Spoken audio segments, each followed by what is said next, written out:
बिस्मिल्लाहिर्रहमानिर्रहीम अस्सलाम वालेकुम। लेकिन अब अनदर लेक्चर ऑफ कंसोलिडेशन और कल हमने एसोसिएट पे बात की। आज मैंने जो सवाल सेलेक्ट किया है दैट इज़ फ्रॉम जून 2019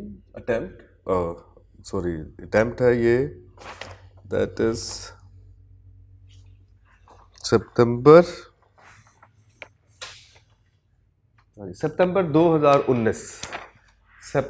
2019 की अटेम्प्ट है 2019। और इसको सिलेक्ट करने की वजह कि इसमें पेरेंट भी है, सब्सिडरी भी है और एसोसिएट भी है, और तीनों है। और एडिशनली तीनों होने के साथ साथ इसमें हमने जो रिक्वायरमेंट है that is prepare GL's consolidated statement of profit and loss and other comprehensive income for the year ended 30th June and compute the amount of investment in associate as would appear in the GL's consolidated statement of financial position। तो बड़ा अच्छा comprehensive सा सवाल था, तो मैंने कहा जनाब ये करते हैं ताकि सारी चीज़ें जो हैं वो डिस्कस हो जाएंगी समहाउ, एक ही सवाल के अंदर भी रिवाइज भी हो जाएंगी। तो जनाब सबसे पहले हमने क्या करना जी, consolidated statement of profit and loss and other comprehensive income, और ये गोल्डन लिमिटेड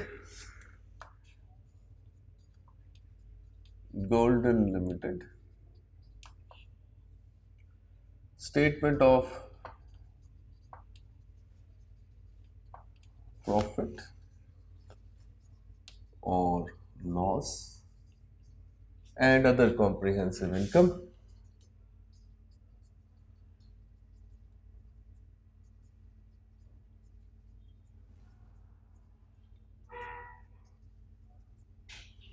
ईयर एंडिंग है जनाब हमारे पास 30 जून 2019। 30 जून 2019 सही हो गया। फिगर्स है जनाब in millions, figures are in millions. तो अगर मैं वर्किंग ऊपर कर दूं, आप चाहे अलहदा से भी कर सकते हैं, but I would like to do it on the face ताकि आप लोगों को साथ साथ समझ आती जाए कि what I am doing while reading the question. ठीक हो गया जी। ले जनाब आपके पास पार्ट बी है। पार्ट बी में वो कहता है कि जी how you will show the amount in consolidated SOFP investment in associate. तो बी पार्ट में हमने बताना है जी इन्वेस्टमेंट इन एसोसिएट की फिगर कैलकुलेट करनी है कि किस तरह से आप इसको कंसोलिडेटेड SOFP में किस अमाउंट पर रिपोर्ट करेंगे। तो ये भी हम कैलकुलेट कर लेते हैं जनाब, यहीं पे पार्ट बी खोल लेते हैं। तो ये जनाब दो रिक्वायरमेंट है हमारे सवाल की, requirement A and requirement B.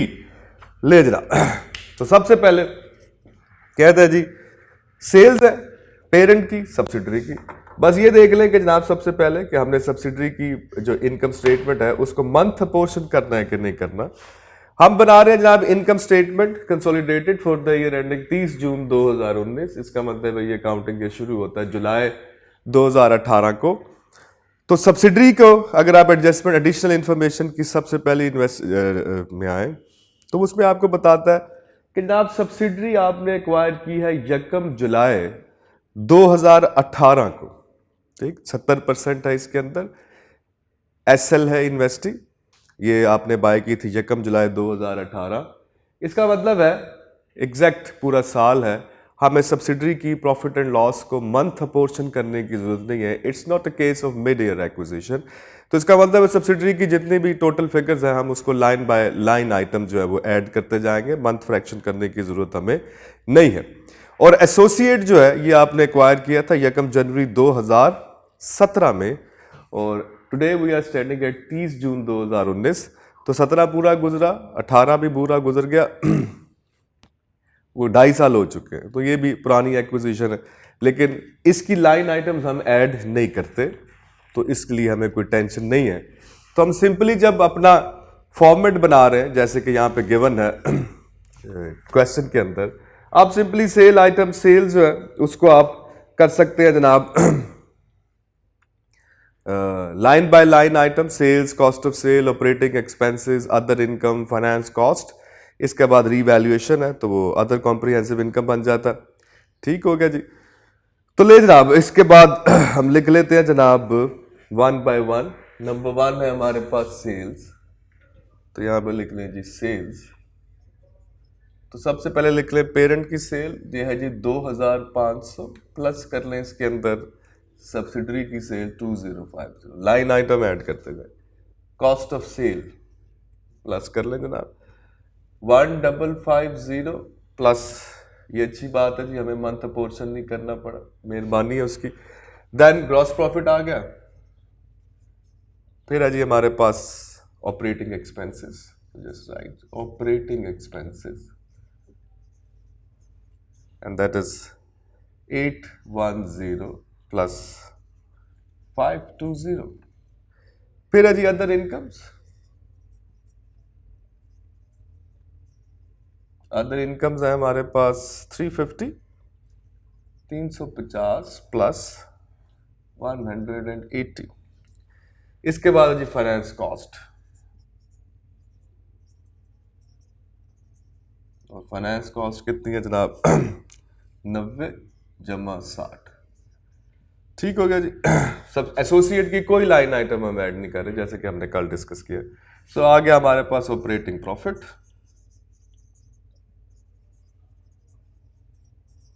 इसके बाद आ गया जनाब अदर कॉम्प्रिहेंसिव इनकम,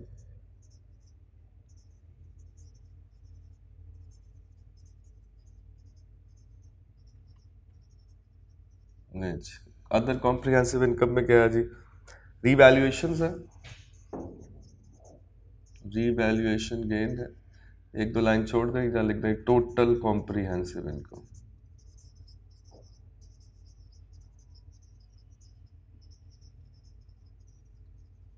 आगे आ जाएगा जी एट्रीब्यूटेबल टू, चलो जी पेरेंट एनसीआर। ठीक होगा जी, total comprehensive income attributable to, कैसे आप इसी को हम स्प्लिट कर देंगे। So that is going to be the story of the whole profit and loss. ठीक होगा जनाब।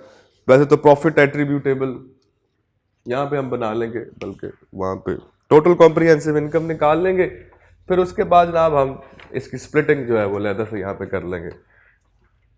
ठीक हो गया। तो स्प्लिटिंग जो है वो ऑपरेटिंग प्रॉफिट की भी है और टोटल कॉम्प्रिहेंसिव इनकम की भी है, कि ऑपरेटिंग प्रॉफिट जो है उसको आपने किस तरह से स्प्लिट करना है। प्रॉफिट यानी कि ये जो आपके पास आएगा operating profit attributable to, and then total comprehensive income attributable to. तो हम यहाँ पे लिख लेते हैं, इसकी स्प्लिटिंग कर लें, ये उसी के आगे कॉन्टिन्यूटी है। Operating profit attributable to parent NCR, और फिर है हमारे पास total comprehensive income attributable to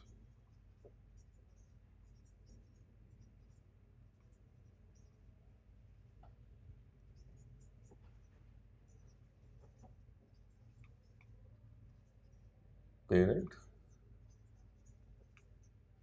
NCR. ले जाओ, ये टोटल वहां से शुरू होकर यहाँ पे खत्म हो गई, और यहाँ पे भी आप लगा लें जनाब रुपीस इन मिलियन। तो लाइन आइटम्स जो है वो हमने ऐड कर ली हैं। अब सवाल जो है और पूरा फॉर्मेट हमने बना लिया। अब आप क्वेश्चन जो है वो पढ़ना शुरू कर सकते हैं। इसमें जनाब सरप्लस जो अराइजिंग है पेरेंट की बुक्स में आ रहा है 60, तो यू कैन राइट है 60। ठीक हो गया जी 60। ले जनाब, इसके बाद लिखते हैं जी investment in SL at cost 1400, investment in BL at cost 2500। तो इन्वेस्टमेंट इन बीएल जो है उसकी कॉस्ट 2500 है। तो हमें पता है जनाब के जब हम बात ये करते हैं कि हमारी दूसरी रिक्वायरमेंट है कि how it will report investment in associate in consolidated SOFP, तो सबसे पहले हमने यहाँ पे क्या लिखना है, वी विल राइट है कितने का खरीदा हमने। तो हमने इसको खरीदा है as per example, purchase consideration है इसकी, इन्वेस्टमेंट इन बीएल इज 2500, 2500। ठीक हो गया। इसके अलावा जनाब आपको वो बता रहा है investment in SL at cost. तो investment in SL at cost जो है इसकी डायरेक्टली पीएनएल में तो जरूरत नहीं होती, लेकिन हमें पता है कि जनाब वो कोई गुडविल शुडविल आएगी और उस पर इंपेयरमेंट लॉस जो है वो अगर हुआ तो we are going to have it for the year. तो गुडविल निकालने के लिए आप वर्किंग ओपन कर सकते हैं, working calculation of goodwill, calculation of goodwill.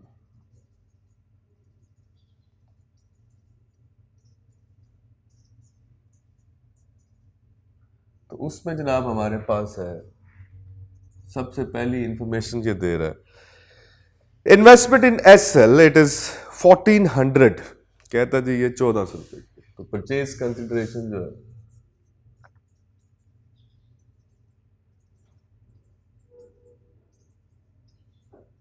Subsidiary के अंदर 1400, 1400, 1400 की परचेज कंसिडरेशन है एज पर द क्वेश्चन जो कि गिवन है हमारे पास। ठीक हो गया जनाब। अच्छा जी, आगे एडिशनल इंफॉर्मेशन में हम आते हैं। पहले हमने ऊपर से जितनी डाटा हम अपने क्वेश्चन में लिख सकते थे वो हमने लिख लिया। Now coming to the additional information, कहता है जनाब के डिटेल्स ऑफ द इन्वेस्टमेंट्स। सबसे पहले वो बताता है कि जी आपने बीएल में 1 जनवरी 2017 को बाय किया और ये 35% है, so that's why it is an associate, इसलिए हमने इसको एसोसिएट कर लिया। सब्सिडरी में 70%, इसका मतलब एनसीआई का जो शेयर बनता है वो 30%। तो just write it down here ताकि हमें बाद में याद रहे। शेयर कैपिटल, बीएल का शेयर कैपिटल है 5000 और 10 रुपए का एक शेयर है, इसका मतलब है total issued share 500 million. Retained earning जो थी बीएल की वो थी 1800 at the time of acquisition. तो हमने post acquisition share of profit लेना है, वो हम यहाँ पे ले लेंगे, दैट इज 1800। इसी तरह सब्सिडरी है, उसका शेयर कैपिटल है, तो हम यहाँ पे लिख लेते हैं जनाब, जो कि हमने गुडविल निकालने के लिए क्या करना है, नेट एसेट एट एक्विजिशन हमने लेना है, फेयर वैल्यू।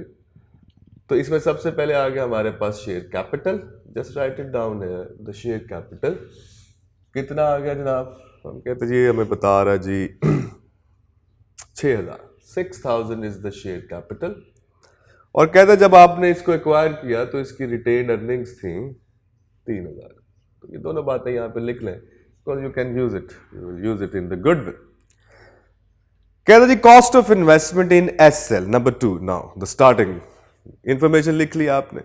कहता जी cost of investment in SL, SL mean subsidiary, includes professional fee ₹20 million incurred on acquisition of SL. तो आपको याद है एक्विजिशन कॉस्ट जो है वो कहता है ये 20 मिलियन की इसमें शामिल, इस 1400 में शामिल है। तो आप क्या कर देंगे, हम कहेंगे कि भाई ये शामिल नहीं होनी चाहिए, it shouldn't be capitalize, it should be written off, remember.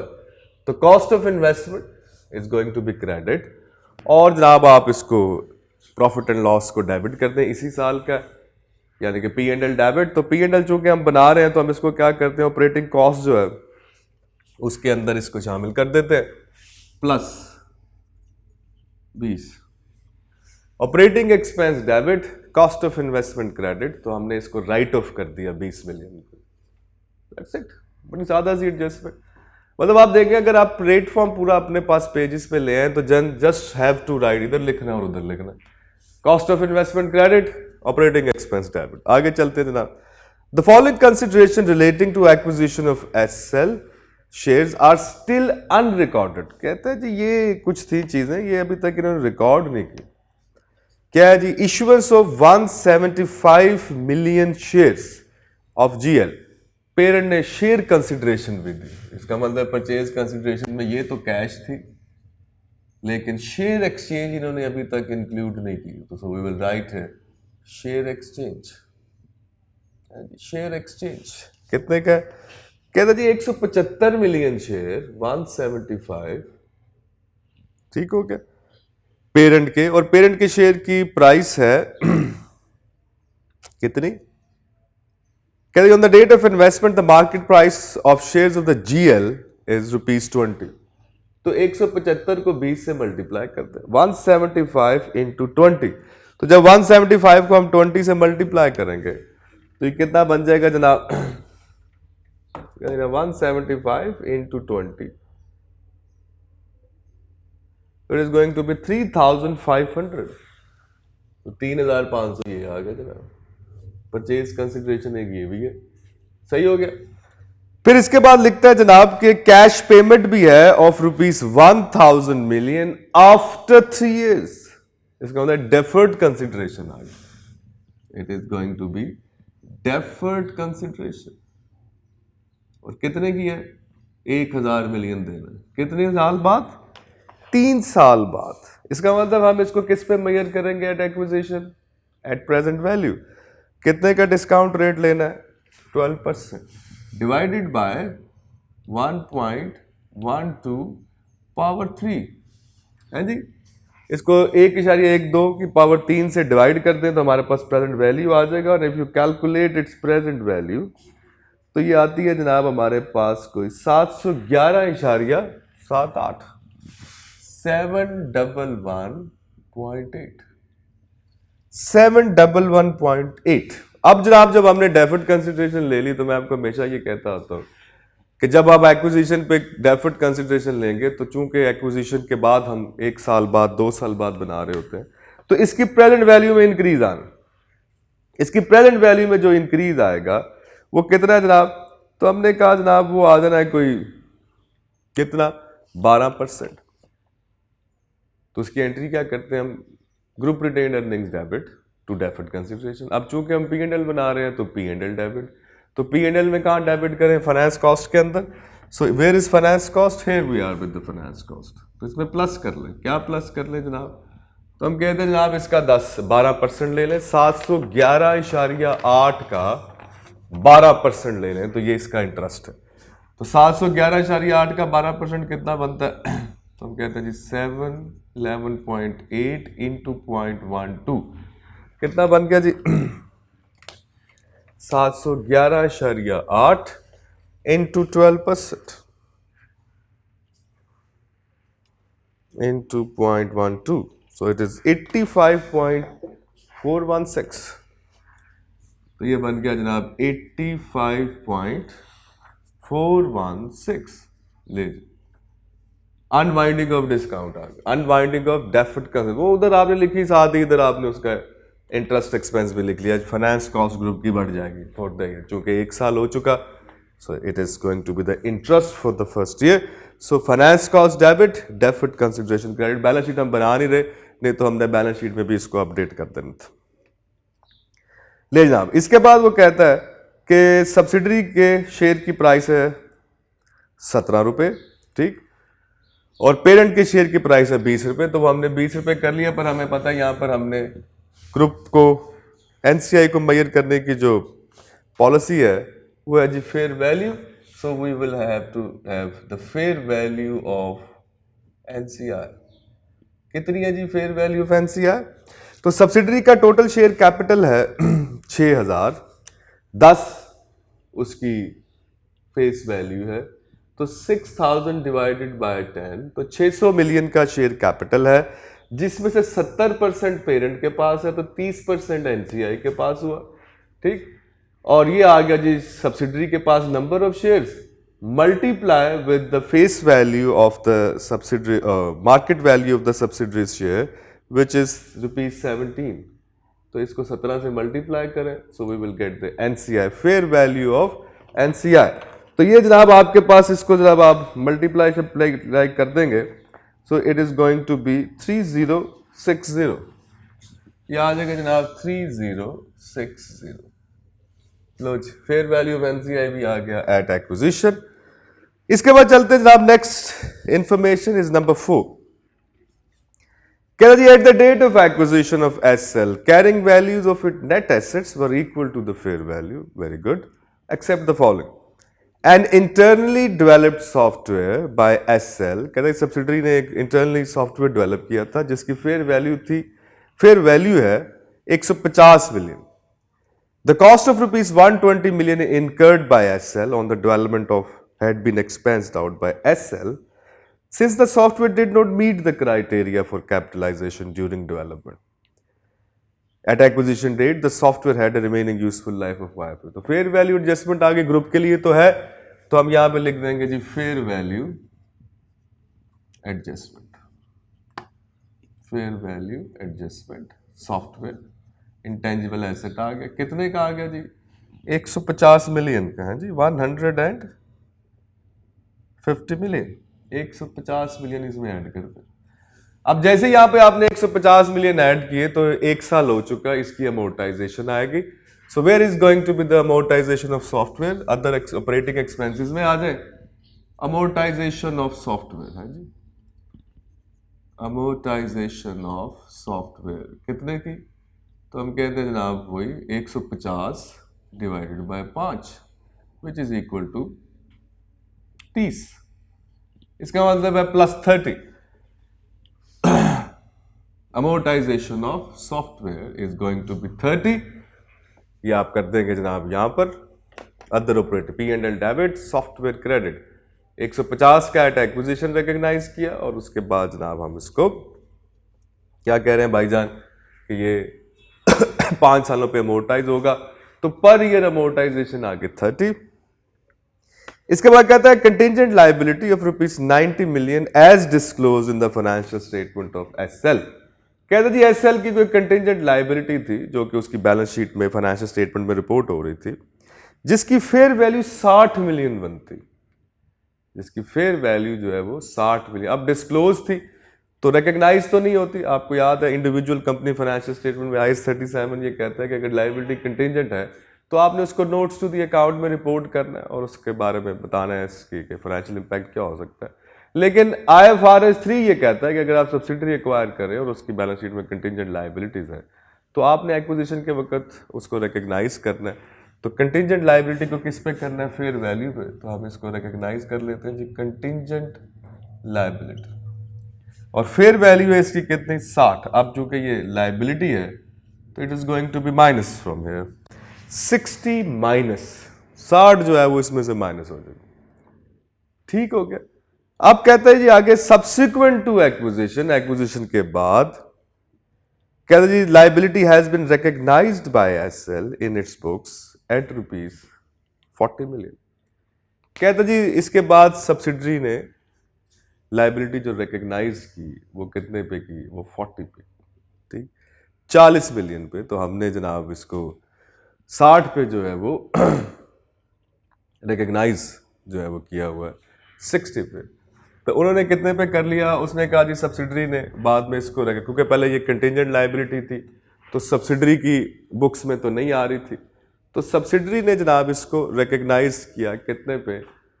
40 पे। They have recognise it at 40। 40 पे उसको उसने रिकग्नाइज किया। तो इसका मतलब ये है कि इसकी वैल्यू जो है वो पहले उन्होंने बिल्कुल रिकग्नाइज नहीं कर रखी थी, अब उन्होंने उसको रिकग्नाइज किया तो कितने पे किया? 60 पे। हम इसको ऑलरेडी जो है वो रिकग्नाइज कर चुके। कितने पे? हम इसको रिकग्नाइज कर चुके 60 पे। अब सब्सिडरी की बैलेंस शीट में आ गए जनाब इसकी वैल्यू है 40। तो इसका मतलब पोस्ट एक्विजिशन मूवमेंट कितना आया कि लायबिलिटी 20 से डिक्रीज कर गई। कितने से डिक्रीज कर गई? हमने इसको 60 पे ऑलरेडी रिकग्नाइज कर रखा है। ठीक, और हम जनाब इसको कितने पे ले गए? जनाब हम ऑलरेडी रिकग्नाइज कर चुके हैं 60 की, वो इसको लेके जा रहे हैं, कहते हैं जनाब इसकी फेयर वैल्यू जो है वो 40 है। ठीक, subsequent to acquisition the liability has been recognized by SL in its books at ₹40 million. ये 40 मिलियन, हम इसको सारे का सारा जो है वो ऑलरेडी इसको रिकग्नाइज कर चुके हैं। We have already recognise it. ठीक, तो अब बाद में आ गया 40। तो हम कहते हैं जनाब it is going to be कि हमने तो ऑलरेडी इसको रिकग्नाइज कर रखा है 60 पे, उन्होंने इसको 40 पे कर दिया। तो हम उसे कहते हैं जनाब it is going to be reverse. तो हम इसको रिवर्स जब करेंगे तो प्लस जो है वो इसमें 40, तो सब्सिडरी ने रिकग्नाइज कर रखा है, तो इसको आप जो है वो रिवर्स कर देंगे। That is going to be the 40 reversal, क्योंकि हमने ऑलरेडी इसका 60 जो है वो रिकग्नाइज किया हुआ है। सब्सिडरी ने इसको 40 पे किया तो हमने उसको रिवर्स कर दिया जनाब कि नहीं जनाब ये तो ऑलरेडी रिकग्नाइज्ड है, इसको करने की ज़रूरत नहीं है, रिवर्सल कर दिया आपने। ठीक हो गया। इसके बाद जनाब हमारे पास है the following inter company sales at cost plus 15% were made during the year ended 30 June. कहता जी ये इंटर कंपनी सेल्स हुई हैं। सबसे पहले तो आपने देखना है जनाब पेरेंट और सब्सिडरी के दरमियान अगर कोई सेल हुई है तो पेरेंट और सब्सिडरी के दरमियान बिल्कुल सेल हुई है। एसएल ने बेचा है जीएल को, यानी कि सब्सिडरी बेच रही है पेरेंट को। सेल की अमाउंट है 506। तो इंट्रा ग्रुप सेल बन गई, इधर से भी माइनस हो गई, इधर से भी माइनस हो गई। 506 माइनस 506 रिवर्सल हो गई। ठीक हो गया जनाब। अच्छा, अब वो कहता है कि जनाब ये जो 506 की सेल हुई, included in the buyers closing stock in trade is 138। कहता है ये 506 में से 138 मिलियन की चीजें अभी तक नहीं बिकी हैं, ठीक। और ये किस पे बेचते हैं? कॉस्ट प्लस 15% पे। तो यूआरपी आ गया। तो यूआरपी हमने कहा ऐड करना है, कॉस्ट ऑफ सेल में ऐड कर दें प्लस यूआरपी। तो यूआरपी कितना आ गया जनाब? तो हमने कहा जी यूआरपी आ जाएगा, कितनी चीजें नहीं बिकी? तो हम कहते हैं जी ये जो नहीं बिकी वो है 138 मिलियन। तो हम कहते हैं 138, इसमें कॉस्ट प्लस 15% है। इसका मतलब इसको डिवाइड करें आप 115 से और मल्टीप्लाई कर दें 15 से, तो आपके पास यूआरपी आ जाएगा। ठीक हो गया। वो आप कॉस्ट ऑफ सेल में ऐड कर दें और क्लोजिंग इन्वेंट्री में से उधर हमने माइनस करना था। अब चूंकि हम बैलेंस शीट तो बना नहीं रहे तो जरूरत नहीं है। इसी तरह जनाब जीएल ने बीएल को बेची, मतलब जीएल पेरेंट ने एसोसिएट को बेची। इसका मतलब है जो चीजें बेची पेरेंट ने एसोसिएट को, ये डाउन द स्ट्रीम ट्रांजैक्शन है। Okay, it's a down stream transaction, it's not upstream, जैसे मैं कल आपको बता रहा था। तो 161 की है। अब वो आप यहां से माइनस तो नहीं करेंगे चूंकि हमने एसोसिएट की तो लाइन आइटम ऐड ही नहीं की। हाँ, 69 का यूआरपी है जी। अनरियलाइज प्रॉफिट जरूर है 69 मिलियन के गुड्स पे। तो हम क्या करते हैं? तो हमने कहा जी हम एंट्री करते हैं, क्योंकि ये इन्वेंट्री ग्रुप इन्वेंट्री में शामिल नहीं है, एसोसिएट की इन्वेंट्री में, और वो हमने इन्वेंट्री पेरेंट की इन्वेंट्री के साथ ऐड नहीं कर रखी। तो हमने कहा था हम एंट्री करेंगे group retained earnings debit, investment in associate credit. तो यहां पे लिख दें जी यूआरपी है जी। कितने का जी यूआरपी? तो हम कहते हैं जी ये 69 मिलियन की चीजें हैं जो नहीं बिकी, डिवाइडेड बाय 1.15 है जी। यहाँ 115 से आप डिवाइड कर दें और 15 से मल्टीप्लाई करते हैं तो यूआरपी आ गया। इसमें से आपसे कितने परसेंट रिलेट करता है? 0.35। तो 35% आपसे रिलेट करता है, उसको आप देख लें। ठीक, तो ये कितना आ जाता है जनाब? इसकी अगर आप कैलकुलेशन करें, it is going to be 3.15। तो बैलेंस शीट में हम ग्रुप रिटेन्ड अर्निंग को डेबिट करते हैं, यहां पर हम इधर कर देते हैं। ठीक, तो 3.15 URP associate, URP relating to associate as 3.15। ठीक हो गया जनाब। वहां पर आपने इन्वेस्टमेंट इन एसोसिएट जो है उसको क्रेडिट कर दिया, तो ये एडजस्टमेंट यहां पे खत्म हो जाता। Number 6, on 1 January 2019 GL granted loans of 150 million and 130 million to SL and BL। तो पेरेंट ने लोन दे रखा है कितना? 150 मिलियन का सब्सिडरी को और 130 मिलियन का एसोसिएट को, at the interest rate of 12% per annum, 12% के हिसाब से इंटरेस्ट दे रखा है। ठीक हो गया जनाब। अब जनाब इसका इंटरेस्ट जो है ज़ाहिर पेरेंट रिसीव कर रही होगी और सब्सिडरी जो है वो पे कर रही होगी। तो फाइनेंस कॉस्ट जो है सब्सिडरी की, जिसमें 60 मिलियन शामिल है जी, उसके अंदर आप इंटरेस्ट भी पे कर रहे होंगे। ठीक, और लोन कितना ले रखा है आपने पेरेंट से? 150 मिलियन का। सो 150 मिलियन का आप 12% ले लें, ठीक, 12%। और जनवरी आपने 2019 में, तो January 2019 and we are standing at 30 June 2019, तो 6 माह का इंटरेस्ट है। तो ये जो फाइनेंस कॉस्ट है आपकी, इसमें से आप ये जो 60 मिलियन का इंटरेस्ट है, अपेरेंटली उसने बताया नहीं लेकिन नेचुरली इसके अंदर शामिल है फाइनेंस कॉस्ट। कितनी फाइनेंस कॉस्ट शामिल है? 150 मिलियन का लोन है जिस पर आपका इंटरेस्ट रेट है 12%, 0.12 इंटू 6/12, ये इसमें से इंट्रा ग्रुप माइनस हो जाएगा। तो जब ये फाइनेंस कॉस्ट में से माइनस होगा तो होगा क्या कि जो पेरेंट की इनकम है 350 की, अदर इनकम्स, ठीक, उसमें क्या हो रहा होगा जनाब? उसमें भी ये इंटरेस्ट जो है वो एज एन इनकम शामिल है, तो वहां से भी हम इसी कैलकुलेशन को माइनस कर देंगे। That is 150 into 0.12 into 6/12.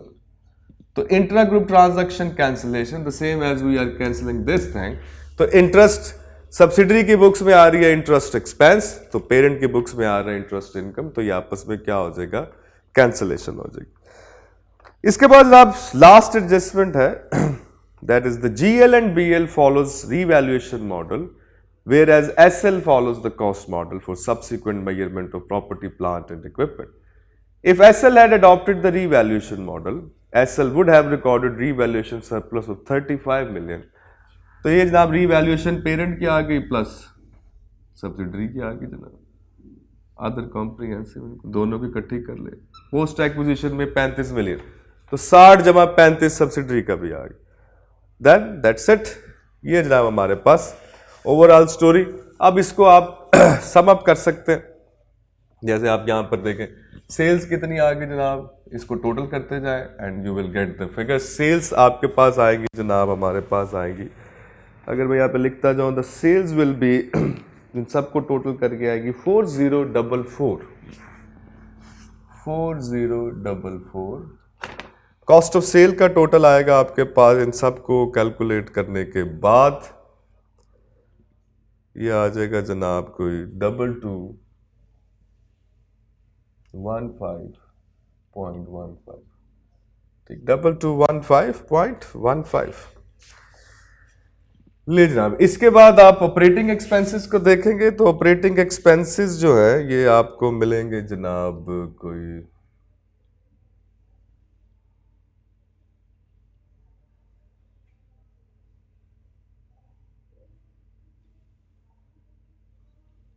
यहाँ पर आ जाएगा जनाब operating expense is going to be -40, चूंकि हम इसको रिकग्नाइज कर रहे हैं इनकम्स में, सो इट विल रिड्यूस. तो ये आपके पास आएगा जनाब 1340. ठीक हो गया. देन अदर इनकम्स का टोटल आएगा आपके पास. इसमें जनाब अगर आप इसको टोटल कर लें, पहले गुडविल की इम्पेयरमेंट देख लें, इसको टोटल करेंगे हम, हमारे पास टोटल आएगा जनाब, ये आ जाएगी जनाब फिगर, अगर हम इसको टोटल करें दैट फिगर इज ये फिगर आती है हमारे पास 8651. और इसको अगर आप टोटल कर लें ये आएगा जनाब 9090. इसका मतलब है कि आपकी परचेज कंसिडरेशन टोटल कम है और ये ज्यादा है जो नेट एसेट एक्वायर की है. The difference is 438.22. इसको हम क्या कहते हैं, that is a negative goodwill bargain purchase. और अगर आपको याद हो तो बार्गेन परचेज और नेगेटिव गुडविल के बारे में हमने कहा था, इसको हम क्या करेंगे, it will be recognised as immediate income. So other incomes में आपकी नेगेटिव गुडविल आ जाएगी और ये फिगर है जनाब 438.22. That is the negative goodwill and it will be recognised as income for the year. तो आपके टोटल अदर इनकम्स का फिगर आ जाएगा जनाब 959.22. फाइनेंस कॉस्ट जो है अगर आप इसमें देखेंगे 90 + 60. ठीक, और इसके अलावा जनाब आपका ये अनवाइंडिंग है अफेक्ट, दैट इज 85.416. इसके अलावा जनाब आप इसमें से इंट्रा ग्रुप जो है वो माइनस कर देना. ठीक हो गया जनाब. इंट्रा ग्रुप की जो फिगर है वो आप इसमें से माइनस करेंगे तो ये आएगा 226.44. ठीक है, 226.44 ले जनाब. इसके बाद जनाब हमारे पास ऑपरेटिंग प्रॉफिट के बाद हमने लिखना है जनाब that is share of profit from associate. कल हम जैसे आप बता रहे थे कि जनाब कंसोलिडेटेड प्रॉफिट एंड लॉस में आपने एसोसिएट का डिस्क्लोजर क्या देना है, that is going to be a single line disclosure कि प्रॉफिट फ्रॉम एसोसिएट कितना है, how much profit is being from the associate. तो जनाब एसोसिएट का प्रॉफिट आप कैलकुलेट कर सकते हैं. कैसे जनाब, इसकी सेल्स है 1000. क्वेश्चन में अगर आप देखें सेल्स है 1000 - 590 cost of sale minus 288 operating expenses जमा 50 उसका है जनाब हमारे पास इनकम्स माइनस 35 फाइनेंस कॉस्ट। तो ये जनाब आपके पास जो फिगर आएगी उसका आप ले लें 35%, तो ये आ जाएगा 47.95। ये हमने कैसे कैलकुलेट किया जी? 47.95 सेल्स है इसकी, सबसे एसोसिएट की 1000 माइनस 590 माइनस 288 माइनस 50 है जिसकी अदर इनकम्स प्लस 50 माइनस 35। जो टोटल आया उसको हमने परसेंटेज होल्डिंग के साथ मल्टीप्लाई कर दिया जो कि क्या है 0.35, सो विल गेट 47.9। इसका हमने एंट्री क्या कर दी? Investment in associate debit, profit share, consolidated profit and loss credit and it is 47.95। इसके अलावा आप देखें there are other comprehensive income, revaluations हैं।